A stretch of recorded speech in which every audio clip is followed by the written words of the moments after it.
Job లేక ఇబ్బంది పడుతున్నారా? అయితే మెడికల్ కోడింగ్ మీకు మంచి ఆప్షన్. వెంటనే కాల్ చేసి కోర్సులో జాయిన్ అవ్వండి. నమస్తే, వెల్కమ్ టు సుమన్ టీవీ. నేను మీ సాయి భైరి. జమ్మూ కాశ్మీర్లోని పహల్గామ్లో జరిగినటువంటి ఉగ్రదాడికి సంబంధించి యావత్ దేశం కూడా తీవ్ర దిగ్భ్రాంతులకు గురైంది. దీనిపైన ముక్తకంఠంతో ఖండిస్తున్నారు. అసలు పహల్గామ్లో ఇంత భారీ ఎత్తున విధ్వంసానికి గల కారణాలేంటి? ఉగ్రవాదులు అంత ఈజీగా ఆ ప్రదేశానికి ఎందుకు వెళ్ళారు? ఆ ఘటన జరిగిన చాలా సమయానికి కానీ ఇతరులకు బయట ప్రపంచానికి తెలియకపోవడానికి గల కారణాలేంటి? అసలు పహల్గామ్ అనేటువంటి ప్రదేశం ఎక్కడుంది? అక్కడ నెట్వర్క్స్ ఉంటాయా?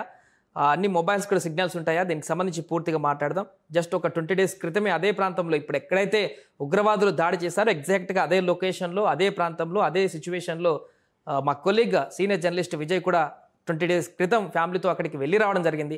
అక్కడ ప్రదేశాలకు సంబంధించిన పూర్తి వివరాలు తెలుసుకుందాం. ఇప్పుడు ఉగ్రవాదులు దాడి చేసిన దానికి సంబంధించి కూడా అన్ని ప్రాంతాలు కూడా తనకు అక్కడ చూసినటువంటి ప్రాంతాలు కాబట్టి తనతో మాట్లాడదాం. విజయ్, హాయ్. సో ఈరోజు దారుణమైనటువంటి ఘటన పహల్గామ్లో జరగడం, మీరు అనుకోకుండా 20 days బ్యాక్ అక్కడికి వెళ్ళి రావడం, అందరూ చాలామంది ఫ్యామిలీస్ అందరూ కూడా మంచిగా అక్కడ బాగుంటుంది పర్యాటకంగా అని చెప్పేసి ఎంజాయ్ చేయడానికి వెళ్తుంటారు. అలాంటి ప్రదేశంలో ఈరోజు దాడి జరగడం, మీకున్నటువంటి ఎక్స్పీరియన్స్, మీరు చూసినటువంటి ప్రాంతాల ద్వారా ఈ ఉగ్రవాదులు చేసినటువంటి దాడి ఎక్కడి నుంచి జరిగింది? మీరు అక్కడ ఉన్నటువంటి పరిసరాల ప్రదేశాలని ఎట్లా చూస్తారు? ముఖ్యంగా సాయి, నిజంగా ఇలా ఒక వీడియో చేయడం అనేది నిజంగా చాలా ఒక బ్యాడ్ ఎక్స్పీరియన్స్గా చెప్పాలి. అంటే ప్రతి ఒక్కరు కూడా కాశ్మీర్ అనేది ఒక భూతల స్వర్గంగా మనం ఇండియాలో చెప్తుంటాం. అయితే అక్కడ ఉన్నటువంటి పాకిస్తాన్ ఇష్యూ, మిలిటెంట్స్ ఇష్యూ ఉంది కాబట్టి అందరూ కూడా కాశ్మీర్కి పోవాలంటే చాలామంది ఆలోచిస్తారు.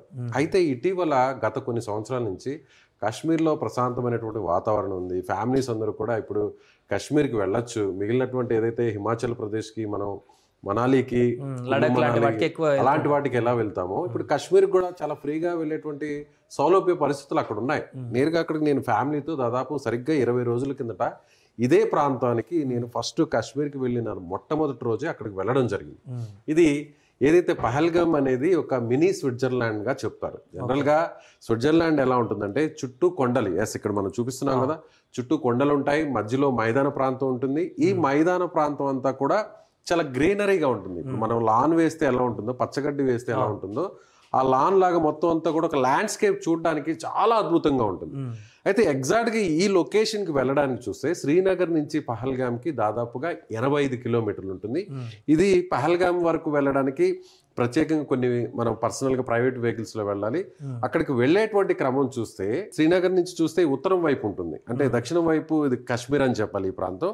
ఇక్కడికి మనం పుల్వామా అటాక్ జరిగింది చూసారా, ఆ పుల్వామా ప్రాంతం మీదుగానే పహల్గామ్కి చేరుకోవాల్సి ఉంటుంది. అలాగే అనంతనాగ్ జిల్లా కేంద్రానికి సమీపం నుంచే అక్కడ కట్ తీసుకొని పహల్గామ్ ప్రాంతానికి వెళ్ళాలి. అయితే ఇక్కడ పహల్గామ్ ప్రాంతంలో ఏంటంటే చుట్టూ గ్రీనరీ ఉంటుంది, చుట్టూ పొడవాటి చెట్లు ఉంటాయి, ఆ చెట్లు వెనక మనకి మంచు పర్వతాలు ఉంటాయి, ఆ మధ్యలో చాలా పచ్చదనంతో కూడుకున్నటువంటి ప్రదేశం. అయితే ఇక్కడికి వెళ్ళాలంటే పహల్గామ్ నుంచి బైసరన్ ప్రాంతం అంటారు దీన్ని. బైసరన్ ఎగ్జాక్ట్ గా ఎక్కడైతే అటాక్ జరిగిందో దీన్ని బైసరన్ అంటారు. అంటే ఇది పహల్గామ్ నుంచి దాదాపు 6 కిలోమీటర్లు ఉంటుంది. ఇక్కడికి వెళ్ళాలంటే ఎలాంటి వెహికల్స్ ని ఇక్కడ అలో చేయరు, అలాగే రోడ్స్ కూడా ఉండవు. ఎక్కడైతే ఇప్పుడు అటాక్ జరిగిందో ఈ ప్లేస్ కి వెళ్ళడానికి బైక్ కానీ, ఈవెన్ కార్ కానీ, ఎలాంటి ట్రక్స్ కానీ, ఏ వెహికల్స్ అయితే వెళ్ళలేవు. కేవలం అక్కడికి వెళ్ళడానికి గుర్రాల మీద మాత్రమే వెళ్ళాలి. గుర్రాలని అక్కడ స్థానికంగా ఉన్నటువంటి వారందరూ కూడా ఇది ఒక ఉపాధిగా మలుచుకున్నారు. దాదాపు కొన్ని వందల సంఖ్యలో అక్కడ గుర్రాలు ఉంటాయి. ఆ గుర్రాల మీద ఇక్కడికి వచ్చేటువంటి ఎవరైతే టూరిస్టులు ఉంటారో పహల్గామ్ నుంచి బైసరన్ ప్రాంతానికి దాదాపు 6 కిలోమీటర్లు ఉంటుంది. ఆ వెళ్ళేటువంటి మార్గం కూడా ఎలా ఉంటుందంటే చాలా ఎత్తైన బండరాళ్ళు ఉంటాయి, ఏటవాలుగా ఉంటాయి. ఈ ఏటవాలుగా ఉన్నటువంటి ప్రాంతం నడవడానికి కూడా వీలు పడదు. కేవలం గుర్రాల మీద మాత్రమే వెళ్లాల్సినటువంటి పరిస్థితి. ఆ గుర్రంలో వెళ్తున్నప్పుడు కూడా ఎక్కడ మనం జారి లోయలో పడిపోతామా అనేటువంటి ఒక భయాందోళన ఉంటుంది. చాలా అడ్వెంచరింగ్ గా ఉంటుంది. అందులో ఫ్యామిలీస్ తో, మహిళలతో, పిల్లలతో, మన సొంత ఫ్యామిలీతో అలా వెళ్తుంటే ఆ ట్రిప్ అయితే అసలు లైఫ్ లో ఒక మెమరబుల్ గా ఉంటుంది. ఇదో చూడండి, ఈ గుర్రాల మీద వెళ్ళి ఆ ప్రాంతానికి 6 కిలోమీటర్ల పైన కొండ మీద ఉన్నటువంటి ఈ మినీ స్విట్జర్లాండ్ గా పిలుస్తున్నటువంటి బైసరన్ ప్రాంతానికి వెళ్ళాలి. అక్కడ దాదాపుగా ఒక 10 కిలోమీటర్ల వైశాల్యం ఉంటుంది. ఆ ప్రాంతాన్ని ఒకసారి మనం చూపించే ప్రయత్నం చూస్తే, మనం ఆ ఫోటోలో చూస్తే ఇలా ఒక 10 కిలోమీటర్ల ప్రాంతం వ్యాసార్థంలో చాలా ఓపెన్ గా ఉంటుంది. ఇక్కడ సిగ్నల్స్ ఉంటాయా, ఫోన్ సిగ్నల్స్? మనం ఫస్ట్ ఆఫ్ ఆల్ ఇంకొక విషయం కూడా చెప్పాలి. కాశ్మీర్కి వెళ్ళగానే అందరూ మనం వేరే స్టేట్ లోకి వెళితే వెళ్ళగానే అక్కడ మనకి యాజ్ ఇట్ ఈస్ గా మనకి రోమింగ్ సిగ్నల్స్ అన్ని కూడా పనిచేస్తాయి. కానీ జమ్మూ అండ్ కాశ్మీర్కి వెళ్ళంగానే ప్రీపెయిడ్ సిమ్లు వర్క్ చేయవు. ఓకే. కేవలం పోస్ట్ పెయిడ్ ఉన్నటువంటి నెట్వర్క్ ఉన్న సిమ్లు మాత్రమే అక్కడ పనిచేస్తాయి. నాకు ఈ విషయం తెలియక ముందుగా నేరుగా నేను అక్కడికి వెళ్ళడం జరిగింది. నాది ప్రీపెయిడ్ సిమ్. అక్కడికి వెళ్ళిన వెంటనే ఫ్లైట్ దిగిన వెంటనే సిగ్నల్ అంతా కూడా కట్ అయిపోయింది. అక్కడికి వెళ్ళిన తర్వాత వాళ్ళు ఏం చెప్పారంటే ఇక్కడ ఉగ్రవాద కార్యకలాపాలు ఉంటాయనేటువంటి ఉద్దేశంతో అక్కడ ప్రభుత్వం ఏం చేసిందంటే ముందస్తు జాగ్రత్తగా ప్రీపెయిడ్ సిమ్ ని అలో చేయకుండా కేవలం పోస్ట్ పెయిడ్ అడ్రస్ రిలేటెడ్ గా ఉండేటువంటి ఒక పోస్ట్ పెయిడ్ సిమ్ మాత్రమే అక్కడ నెట్వర్క్ పనిచేస్తుంది. సో అక్కడికి వెళ్ళినా కూడా పోస్ట్ పెయిడ్ సిమ్ ఉన్న వాళ్ళకి చాలా నెట్వర్క్ చాలా నీట్ గా పనిచేస్తుంది. అలాగే మరొక విషయం చెప్పాలి సార్, ఇక్కడ ఆ గుర్రం మీద వెళ్ళాలంటే వెళ్ళి రావడానికి దాదాపు ఒక 3 నుంచి 4 గంటల సమయం పడుతుంది. వెళ్ళడానికి 1.5 గంట 1 గంట సమయం పడుతుంది, రావడానికి 1 గంట సమయం పడుతుంది, అక్కడ ఉండడానికి 1 గంట 2 గంటలు ఉంటారు. వీలు ఉండదు. ఓపెన్ ప్లేస్ మన ఫారెస్ట్ ప్లేస్ ఎలా ఉంటుందో అలాంటి ప్లేస్ అది. అయితే అక్కడ చూస్తే కొన్ని స్టాల్స్ పెట్టుకో ఉంటారు.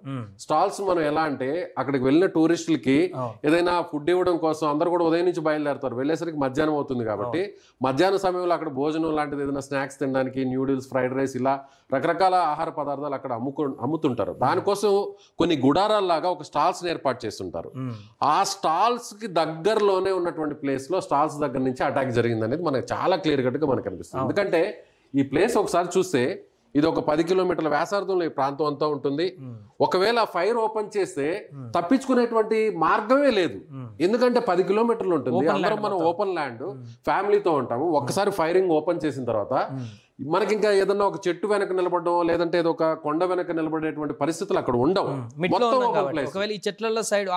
అక్కడ మనకి కనిపిస్తుంది కదా ఈ ప్లేస్. ఇప్పుడు ఇక్కడ నుంచి మనం చూస్తే మనకి ఈ చెట్లు మనకు కనిపిస్తున్నాయి కదా, చూడడానికి దగ్గరగా ఉన్నట్టుగానే అనిపిస్తుంది. కానీ ఆ చెట్లు ఇక్కడ నుంచి స్టార్టింగ్ నుంచి ఆ చెట్ల వరకు వెళ్ళడానికి కనీసం 2-3 కిలోమీటర్ల దూరం ఉంటుంది.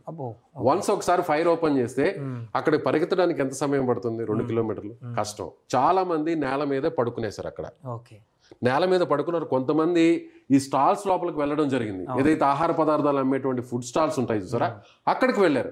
అక్కడికి వెళ్ళి నేల మీద పడుకున్నా కూడా అక్కడికి కూడా వచ్చి ఉగ్రవాదులు వాళ్ళ పేర్లు అడిగి పడుకున్నటువంటి వారందరినీ కూడా హిందువులా కాదా అని వాళ్ళ పేర్లు అడిగి అక్కడ కూడా ఆ స్టాల్స్ లోపల దాక్కున్న వారిని కూడా కాల్చి చంపడం జరిగింది. నిజంగా ఈ అటాక్ వల్ల ఒక్క మాట అయితే చెప్పాలి సాయి, ఎందుకంటే ఈ అటాక్ వల్ల స్థానికులు పూర్తిగా నష్టపోతున్నారు. అక్కడ ఉండేది మొత్తం 99% ముస్లింసే. హిందువులు అనేవాళ్ళు పండిట్స్ అనేవాళ్ళు అక్కడ లేరు.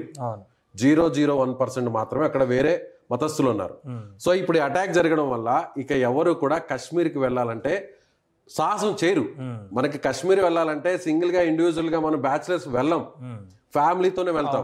ఎందుకంటే జీవితంలో ఒకసారి చూడాల్సినటువంటి ప్రాంతం కాశ్మీర్ కాబట్టి సో ఖచ్చితంగా మనం భార్య పిల్లలతోనే వెళ్తాం. సో భార్య పిల్లలతో ఇక మీదట కాశ్మీర్కి వెళ్ళడానికి ఎవరు కూడా సాహసం చేయరు. ఎందుకంటే అక్కడ చనిపోయిన వాళ్ళందరూ కూడా మనలాంటి ఒక నార్మల్ పౌరులు, సిటిజన్స్ వాళ్ళందరూ కూడా. వాళ్ళకి అసలు టెర్రరిజానికి పాకిస్తాన్కి ఇండియాకున్న ఇష్యూకి అసలు ఎలాంటి లింక్ లేదు. ఫ్యామిలీతో ఎంజాయ్ చేయడానికి కుటుంబ సభ్యులతో కలిసి సరదాగా ఒక వెకేషన్ కోసం సమ్మర్ హాలిడేస్లో అక్కడికి వెళ్ళినటువంటి ఆ ఫ్యామిలీస్ని ఇంత దారుణంగా చంపారంటే సో అక్కడ ఈ అటాక్ వల్ల పాకిస్తాన్ ఎలా నష్టపోతుందో లేదో కానీ కాశ్మీర్లో ఉన్నటువంటి టూరిజాన్ని నమ్ముకున్నటువంటి ఆ గుర్రాల ద్వారా వచ్చేటువంటి ఉపాధి కల్పించేటువంటి వారందరూ కూడా తీవ్రంగా నష్టపోతారు. టూరిస్టులు అక్కడ పోకపోతే వాళ్ళకి ఎలాంటి ఉపాధి లేదు, ఎలాంటి వ్యాపారాలు జరగవు. మార్గం లేదంటారా విజయ్ గారు? అక్కడ వెళ్ళి చూస్తారు కదా, చూస్తున్నారు కదా, మొత్తం మనకి ఎక్కడంతా కూడా మైదాన ప్రాంతమే, ఎక్కడ దాక్కునేటువంటి ప్రదేశం లేదు. సో అక్కడ చూస్తే మిగిలిన వేరే ఇక్కడ మనం ఇంకోటి చూడొచ్చు. ఈ అడవుల్లోకి పోవాలంటే ఇక్కడ ఒక ఫెన్సింగ్ ఉంటుంది, చూసారా లేదు? ఈ ఫెన్సింగ్ దాటుకొని కూడా పోలేరు. ఎందుకంటే అక్కడ రక్షణ చర్యల్లో భాగంగా ఈ మైదానానికి చెట్లకి మధ్యలో ఒక ఫెన్సింగ్ ఏర్పాటు చేశారు. మనం ఆ మైదానం దాటి అడవి ప్రాంతంలోకి వెళ్ళలేము, అలాగే వేరే వాళ్ళు కూడా లోపలికి వచ్చేటువంటి పరిస్థితులు ఇక్కడ మనకి క్లియర్ కట్ గా చూడొచ్చు. ఫెన్సింగ్ గ్రీన్ కలర్ లో కనిపిస్తుంది కదా. ఎస్, ఇది ఇక్కడండి ఈ పాయింట్ చూసారా, ఇది ఎంట్రీ పాయింట్. ఇక్కడ నుంచి గుర్రాల ద్వారా కింద నుంచి ఈ పైకి చేరుకుంటే ఇది ఎంట్రీ పాయింట్. ఇక్కడ దీని బయటే గుర్రాలను ఆపేస్తారు. ఇక్కడ నుంచి అంతా నడుచుకొని ఫ్యామిలీస్ తో అందరూ కూడా ఇక్కడ ఎంజాయ్ చేస్తుంటారు. నేను చెప్పాను కదా స్టాల్స్ అని, ఇవే స్టాల్స్. జరిగింది కూడా ఇక్కడే. ఇక్కడ కాల్పులు జరిగిన తర్వాత కొంతమంది ప్రాణభయంతో ఈ స్టాల్స్ లో దాక్కున్నారు, ఈ గుడారాల్లో దాక్కున్నారు. ఈ గుడారాల్లో దాక్కున్న వాళ్ళని కూడా వెతికి మళ్ళీ అక్కడ లోపలికి వెళ్ళి మళ్ళీ చంపేశారు. సో నిజంగా సాయి ఈ ఇష్యూ అంటే మాత్రం కాశ్మీర్ ట్రిప్ ఎవరైనా వెళ్ళినా కూడా ఖచ్చితంగా గుల్మార్గ్, సోనమార్గ్ ఎలాంటి మంచు ఉన్నటువంటి ప్లేస్ ఉంటుందో అలాగే పహల్గామ్ ప్లేస్ కూడా ఖచ్చితంగా టూరిస్టులు విజిట్ చేస్తారు. ఎందుకంటే ఇది ఒక మినీ స్విట్జర్లాండ్. అక్కడ సెక్యూరిటీకి సంబంధించి ఏమన్నా చూసారా? Good question. ఎందుకంటే కింద పహల్గామ్ ఉంటుంది. పహల్గామ్ అనేది ఒక మైదానం, అంటే ఒక రకంగా స్టార్టింగ్ పాయింట్. పహల్గామ్ లో మిలిటరీ అవుట్ పోస్టులు ఉన్నాయి.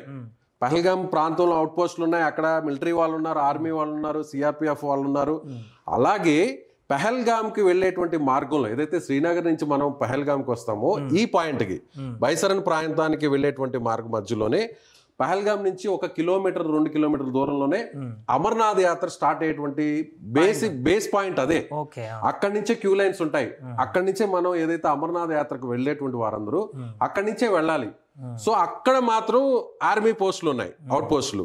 కానీ ఈ ప్రాంతంలో బైసరన్ ప్రాంతంలో ఎక్కడా కూడా పైన నేను వెళ్ళినప్పుడు ఆర్మీ వాళ్ళు ఎవ్వరు కూడా లేరు. ఎందుకంటే బహుశా ఇలాంటి ప్లేస్ లో అటాక్ చేస్తారని ఎవరు కూడా ఎక్స్పెక్ట్ చేయరు.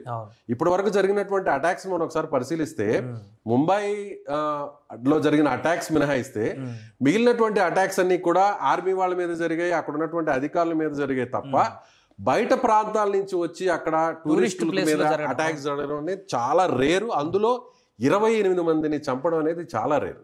సో ఎందుకంటే ఈ అటాక్స్ జరగడం వల్ల టూరిస్టులు ఎవరు రారు, పరోక్షంగా ప్రత్యక్షంగా నష్టపోయేది ఎవరు? లోకల్ కాశ్మీరియన్స్. సో దానివల్ల కాశ్మీరియన్స్ కి ఒక వ్యతిరేకత వచ్చేస్తుంది. ఎవరి మీద? టెర్రరిస్టుల మీద.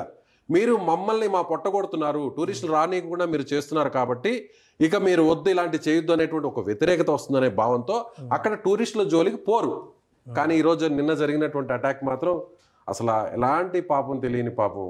నిజంగా అలాంటి వారి మీద లోకల్ టెర్రరిస్టులు కావచ్చు, పాకిస్తాన్ టెర్రరిస్టులు కావచ్చు అటాక్ చేయడం అనేది చాలా బాధాకరం. Right. Thank you Vijay. So అది మొత్తానికి పహల్గామాలో జరిగినటువంటి ఇన్సిడెంట్కి సంబంధించి తన అనుభవాలను కూడా పంచుకున్నారు. 20 రోజుల క్రితమే వెళ్ళినటువంటి విజయ్ అక్కడ పరిసర ప్రాంతాలలో బై మిస్టేక్లో ఇంకా 20 days బ్యాక్ ముందు వెళ్ళారు. కానీ ఈరోజు విజయ్ అక్కడ ఉంటే ఇంకా అలాంటి పరిస్థితి ఉండదు కూడా ఊహించడానికే భయంకరం ఉన్నటువంటి పరిస్థితి. ఏదేమైనా కూడా ఈరోజు అంతమంది ప్రాణాలు పోవడం మాత్రం విషాదకరంగా మారింది.